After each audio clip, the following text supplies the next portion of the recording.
Okay, so one of the best parts of being on a production with beautiful destinations is in your free time, you can go do things in the town that you're seeing, in the town that you're shooting in. The most speedy thing you could do is do a sunrise mission. So on our free day, we're doing a sunrise mission. Right, Tom? Yeah. There's no better way to wake up for a shoot than going for a morning swim. This is the way to cure your jet lag. All right, let's do this. Oh, so good. No better way to wake up.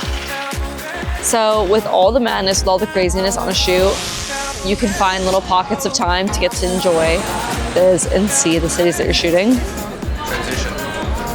You can always rely on your crew to laugh with you, to have fun, and truly have made some of my best friends at this job. Everyone's just so fun. Finished shooting for the day, so we're gonna go on a hike all the way to the top, and you can see all of the South of France. Let's go. The locals are betting against us. We have about less than 2 hours until sunset. We're probably gonna have to run to make it. Oh my gosh, look at this. We did it. Wow. Oh my God. That looks so cool. No, that looks insane. Being in places like this grounds you, it re-energizes you, and it makes it all better.